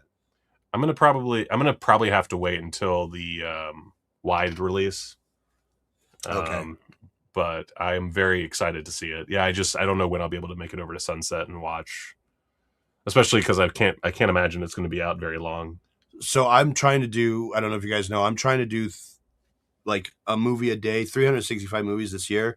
We're at, I think, day 222. I think if I'm counting right, and right now I'm at 208. 208. So I'm a little bit lagging, but I'm actually going to make it. And keep in mind, these are movies that I have never seen before. You're at 208. How bad am I doing this year? Where the fuck does it show the number of movies? I think you got to go stats for 2026. Yeah. I've only logged 172. Yeah, I'm at 208, I think. What a loser. What a loser. I also did a list in celebration of Ice Cream Man. I did a list of my favorite Eli Roth movies. I didn't see Ice Cream Man, but I just figure since it's going to get the shit beat out of it, I might as well just do a shout out to let's go to Eli. There you go.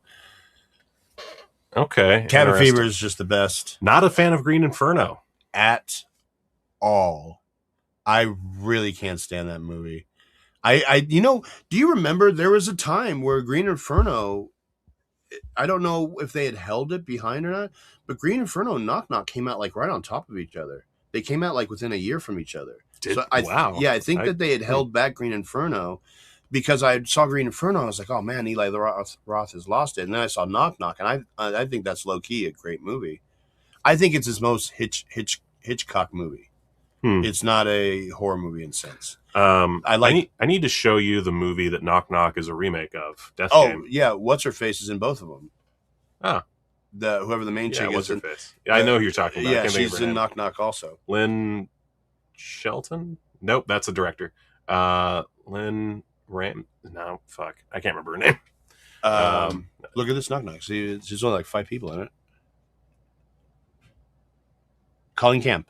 Oh, Colleen Camp. Okay, I'm thinking of wait, who am I thinking of? Oh god, where's? Oh, that's gonna take forever. Who was I thinking of? Oh, I'm thinking of a different actor entirely. I'm thinking of what's her face from Eat Your Flesh. That's not the right one. Your Brains, something like that. Also, Ken Miasma is a good movie about movies that we were talking about like a week or so ago. It's a good movie about making movies. I'm surprised Thanksgiving is so low on your list. No, the Thanksgiving trailer is high on my list. Well, yeah. The movie is low on my list because the movie is not as cool as the trailer. I mean, it's PG-13, first of all. Wait, what? That Thanksgiving is PG-13, I think.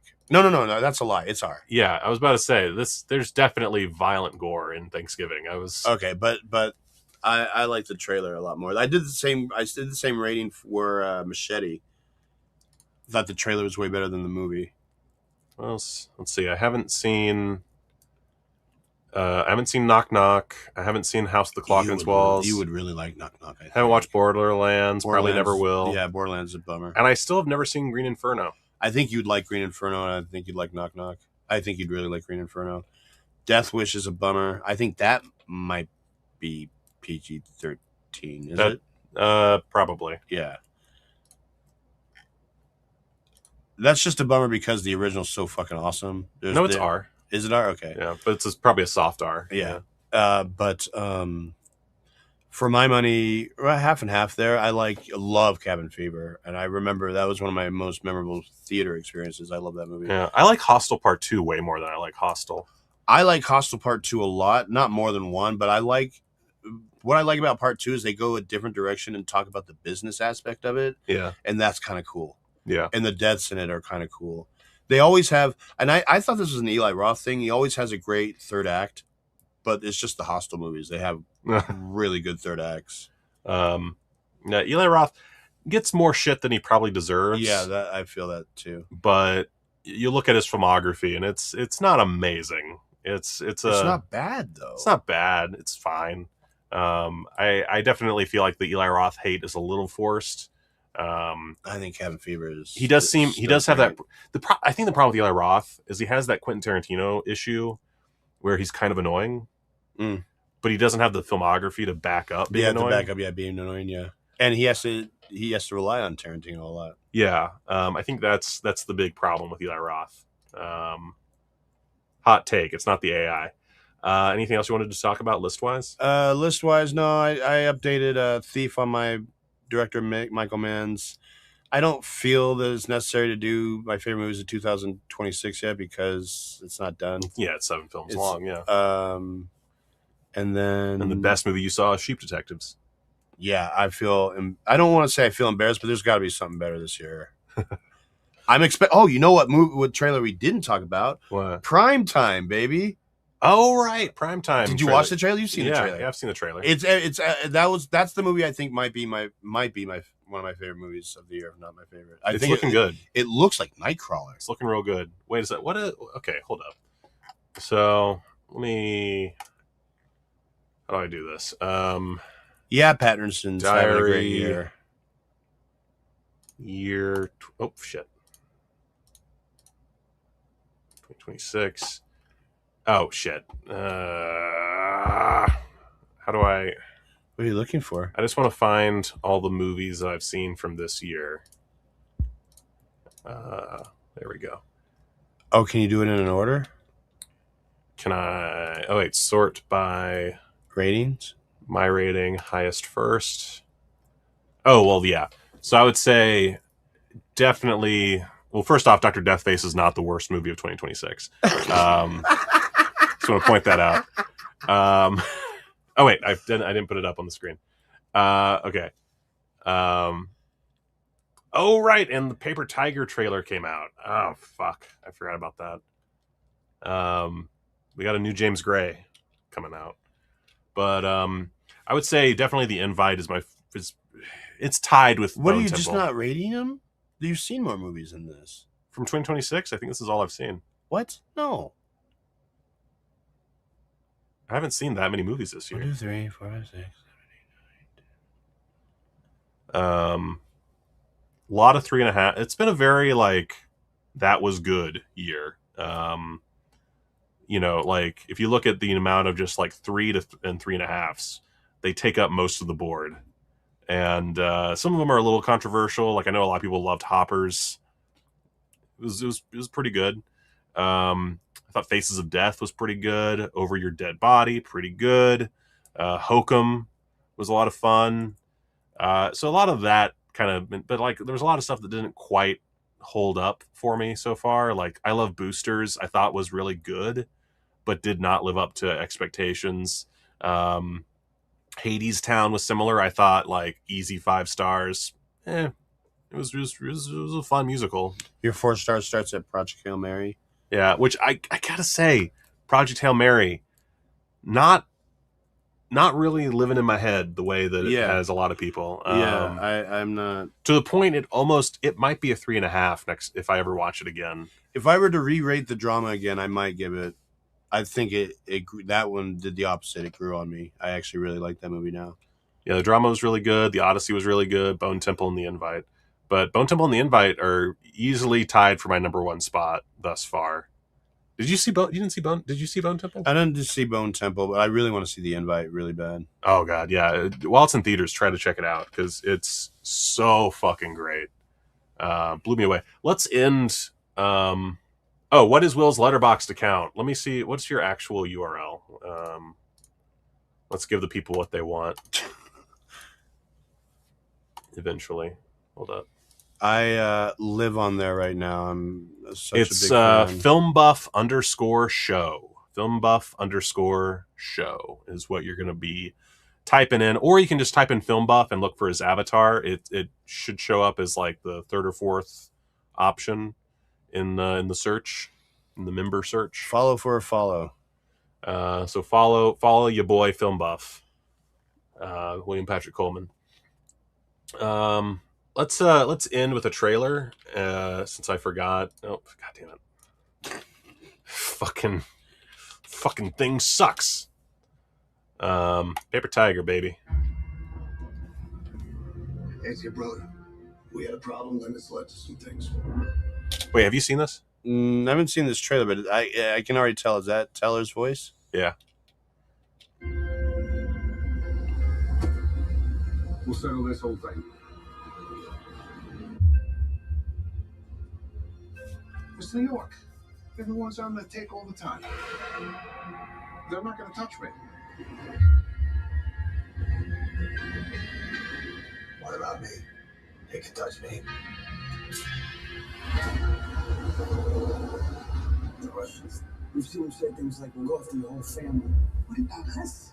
If your brother came, I can protect us.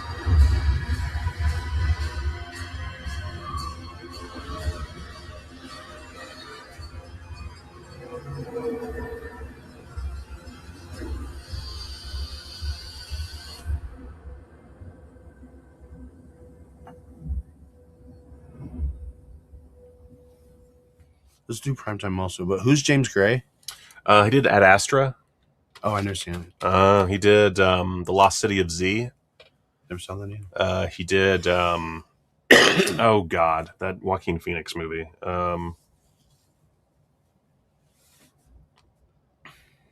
Two Lovers. Okay. Armageddon Time. Oh, We Own the Night. Haven't seen that. I've always wanted to see that, actually. The Yards. Oh, wow. He just doesn't make movies. All right, this is the latest trailer for Primetime. That everybody's talking about, by the way. Everybody's really into this trailer.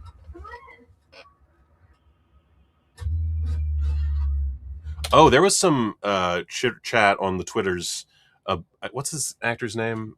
Tony Rivoli. Tony Rivoli. Revolori, sorry. Whatever. The guy from Spider-Man. He he works at a hotel. That guy. He plays a pedophile in this film, and a lot of people were like seemingly unable to understand what an actor is. I saw that too. There was a post about it though. It was funny. It was like Tony Revolori is a pedophile, and they're like, no, he portrays a pedophile. It's so funny. Like, yeah, he's in a movie with fucking Robert Pattinson. He's doing okay. He's fine. He was just in Scream 6. Yeah, arguably his career is getting better. Yeah. Like, yes, Grand Budapest Hotel is a high bar that he hasn't gotten back up to, but that's also... He's getting work. Like, he's getting fine. He's in Spider-Man. He is a working actor. He is in multiple big movies. They did a shout-out for him in Spider-Man, the last one, because he couldn't be in it. Yeah. Anyway. Are you sure your parents aren't home?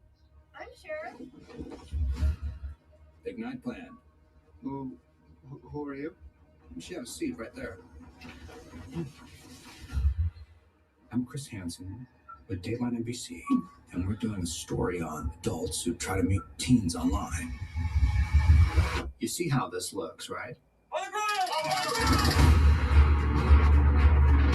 don't really like your show, but America loves it. So I need to move you to Catch a Predator, 9 p.m. prime time. I'll be bigger than Lost. My name is Dan Plum. Do you know what you're auditioning for? So you are playing a 13-year-old? Is there time for a rehearsal? We're gonna shoot the rehearsal. Come in. You're gonna love this. The Predator has never earned the recognition it deserves. I want something that matters. No more body things. I want a whale. Don't you ever just want a burrito? Maybe what I do is a little worse. This could be our greatest segment yet. We're going to him. Don't do that. They come to us. You don't understand what I'm doing here. What you're doing is more than acting. You're cleansing the world of an ancient evil. This is a predator. Who gave you permission to do this? You have no plan. I have to put him on television. You're gonna be so proud of me. I don't want to be that person. Your definition of bad and my definition of bad are vastly different.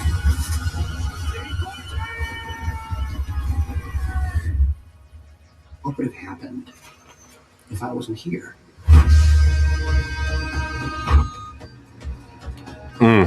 Yeah, it looks fantastic. It is. It is like just pure heroin in movie trailer form. It's Anna Faris is also playing his wife, and Jonathan Lipnicki is in it. Yeah, and did I see the dad from It's Always Sunny in there? Danny DeVito? No, the dad. I can't remember the characters' names. I don't know. Oh shit. Okay, we got to look at this cast list real quick. Prime time. God, that's too big of a list. Look at how big this fucking. Oh God, that's too many. Alex Winter. Alex Winter's in there? Yeah. Jesus. Yeah, I thought I saw Anna Faris in the trailer. I wasn't sure. Yeah, What an interesting cast. Bokeem Woodbine, with probably one of the more hoorah lines in the trailer. Let's catch us a predator. Let's catch us a predator. Well, good for Mr. Pattinson. Having a great year. Yeah, great year for our Pats. I think that's it. Yep. That's one of our shorter episodes, but we got all the goods out. We've been talking for an hour and 54 minutes. Yep, one of our shorter ones. Thank you guys. Yeah, thank you so much. We will be back next Wednesday. Let us know. I mean, do you think we should do more shows? Oh, that's a good question. Let's leave it up to the people. Yeah, let us know if we should do more shows. Well, we having trouble getting news for after a week. Well, but like we could talk about other stuff. Okay. I don't know. I'm completely down. I'm completely down. I like doing topics per show sometimes if we want to do that. Once I better fucking get The Office figured out, we could do like a podcast style show. Yeah. And that would be fun. But all right, guys. Barry the Tick says you guys need to do more episodes. Wait, was that cued? Did they say it after us or did they say it before us? Yeah, we just got to figure out what to talk about. I do have, by the way, I don't know if I've told you this, but I have an idea for a podcast that I'll probably be doing starting next year, with Rachel, that I was thinking I should have you on. Oh yeah. But I don't want to talk about. We'll talk about the specifics of it off camera, because it's a secret for now. It's a secret. It's a secret. That's why it's called secret. It's a secret. Yeah. But yeah, we'll figure out something else. I'm still super busy, but ironically, if I get more work from one of my jobs, Willa's a great addition to your channel. Look at that. Thanks, Mom. Whoever said that, thank you. That's very nice. Yeah, we'll figure out some other stuff to do. But once I get more work from one of my jobs and I can kind of nix the other one, I won't say which one. I should have more time for the channel. I'm just waiting on that to happen. But yeah, that's it for today's Keen AM. Thank you so much for watching our show. And until next time, on 3, 1, 2, 3, go watch a movie. Yeah.